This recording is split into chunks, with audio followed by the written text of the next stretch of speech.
안녕하십니까, 박병욱입니다. 요즘 국회에서 내년도 예산안 심사에 대해서 아마 여러 가지 이제 의견들을 조율하고 있는 것 같은데, 오늘 한국경제 사설에 이런 내용이 있어서 한번 읽어볼까 합니다. 더불어민주당이 내년도 예산안 심사 방향을 밝히면서 감액 대상의 국방 예산을 줄줄이 올려놓아 우려를 키운다. 물론 이제 결정된 건 아니지만은 총선용 돈풀기 재원 마련을 위해 KF-21 보라매 전투기, 정찰위성, 차세대 한국형 구축함, 군 디지털 통신 네트워크인 한국형 합동 전술 데이터 링크 체계 개발 예산 등을 깎겠다는 것이다. 안보보다 눈앞의 표 구걸이 우선이다. 물론 우리 민주당 의원들의 전부의 의견은 아닐 거라고 생각을 합니다. 민주당의 삭감 항목을 보면 하나같이 북한 도발 대응을 위해 필수적인 핵심 무기들이다. 좀 약간 불안한 생각이 드네요. KF-21은 노후 전투기를 대체하고 미래 전장에서 우리 영공 수호를 담당한다. 2026년 개발이 완료되면 세계 8번째 초음속 전투기 독자 개발 국가가 된다. 군은 스텔스 기능, 유무인 복합 체계를 적용한 5, 6세대 전투기로까지 발전시킬 계획이다. 이런 국산 전투기 플랫폼을 갖게 되면 방산 기술 독립이 가능하고 유사시 북한 핵 미사일 레이더 기지를 선제 타격하는 등 도발 대응 능력도 훨씬 높아진다. 생산 유발 24조 원, 기술적 파급 49조 원 등 경제적 효과도 상당하다. 성능 대비 가격이 낮아 벌써부터 여러 나라에서 KF-21에 관심을 보여 방산 수출 기대도 모으고 있다. 정찰위성은 북한 핵미사일 감시를 위한 필수적인 장비이며 도발 징후 시 선제 타격하는 킬체인의 핵심이다. KDDX는 스텔스 기능을 갖춘 우리 해군의 차세대 주력 함정이다. 물론 국방 예산도 비효율이 있다면 걷어낼 수 있다. 그러나 표심에 도움이 안 된다고 해서 국민 생명을 지키는 이런 예산을 만만한 칼질 대상으로 여기는 게 온당한가? 매년 예산 심사 때마다 국방 분야는 지옥구 쪽지 예산 증액을 위해 약방의 감초처럼 희생양이 됐다. 지난해엔 무인기 개발비가, 그 전엔 군사력 확충의 핵심인 방위력 개선비가 대거 삭감됐다. 재난지원금 마련을 위한 추가 경정예산 편성 때마다 레이더, 전술 유도 무기 같은 핵심 전력 증강 예산이 잘려나갔다. 북한 위협 수위는 갈수록 높아지는데 안보가 언제까지 삼류 정치에 볼모 잡혀야 하나? 이런 내용입니다.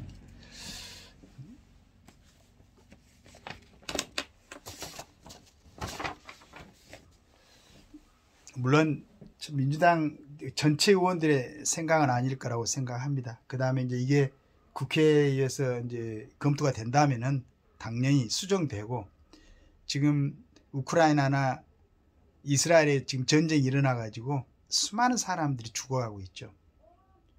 그런 상황이 우리나라에서 벌어지지 않기 위해서는 지금 굉장히 중요하죠. KF-21은 노후 전투기를 대체하고 미래 전장에서 우리 영공수의 수호를 담당한다. 2026년 개발이 완료되면 세계 8번째 초음속 전투기 독자 개발 국가가 된다. 이런 중요한 사업인데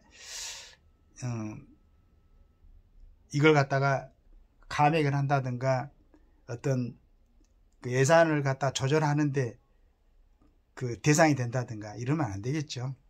아마 이제 국회의원 여러분들께서 아마 검토하는 과정에서 이런 부분에 대해서는 다시 거론치 않고 그대로 예산이 지급될 거라고 믿습니다.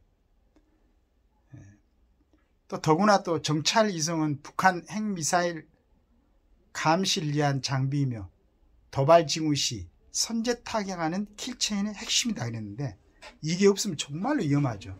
북한은 또 핵무기도 갖고 있고, 그 정보력이 아무래도 지금 그 일본의 어떤 그 뭐 정보에 많이 의존한다고 들었는데, 이게 빨리 우리가 개발이 되고 정리가 돼야만이 북한의 어떤 갑작스러운 뭐 도발이라든가 이런 것에 대해서 감시도 하고 또 선제적으로 타격해서 막을 수도 있는데, 이런 중요한, 그 다음에 이제 우리 또 삼면이 바다인데 해군의 스텔스 기능을 갖춘 우리 해군의 차세대 주역 함정이라고 그러는데, KDDX는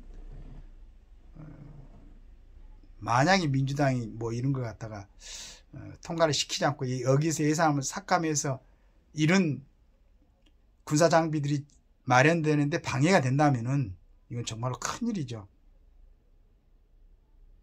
그러지 않을 거라고 생각합니다. 이건 우리 5천만 국민의 그 안전을 위한 꼭 필수적으로 해야 되는, 무엇보다도 우선되게 예산이 책정돼야 되는 그런 예산이라고 생각합니다. 내가 이제 이걸 보고 다시 방송을 하는 것은 한번 정리를 해놓고, 또 이런 부분이 아마 이제 다시 얘기하자면은 민주당 국회의원, 민주당 예산 에서 올려놓은 거라고 그랬는데 아마 다시 한번 생각할 거라고 믿습니다.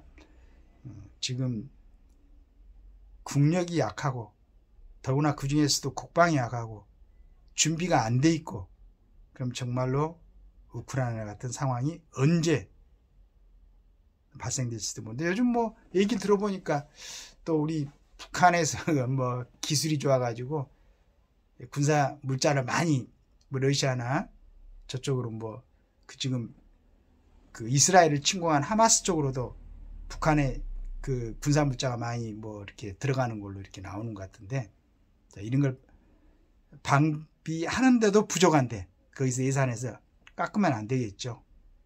그런 일이 없도록 해 주시기를 바라면서, 우리가 2010년 3월 26일 날 천안함이 폭침이 됐죠.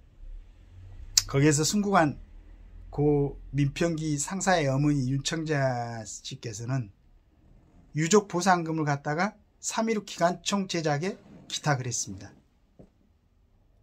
지금 80이 되셨죠. 다른 사람들 같으면은 직접적으로 정말로 이건 순국이죠. 근데 다른 사건으로 인해서 문제가 생긴 것도 그냥 어떻게 하면 국가에서 더 보상을 받을까 하고, 그것도 몇 년씩 끌면서 국가를 좀 혼란스럽게 하고, 또 여러 전문 그 조사위원들이 투입이 돼가지고 결과를 발표했는데도 지금도 인정을 하지 않고 이런 상황이 있는데, 국가를 위해서 충성하다가 바다에서 순직한 자기 아들의 유족 보상금을 기관총 제작에 기탁한 이런 어머니도 계십니다. 국회의원 여러분들 한번 기억해 주시기 바라겠습니다. 이런 분도 계시는데, 이 중요한 국가 안보를 위한 이런 사업을 갖다가 여기에서 예산을 감축하려고는 절대 생각하지 마시기 바랍니다. 국가를 위해서 다시 한번 생각하십시오. 한면에 오늘 뭐 이거다고 직접 관계는 없는 것 같습니다만은 3천억 골프장 사에 환원하는 일반인도 있습니다.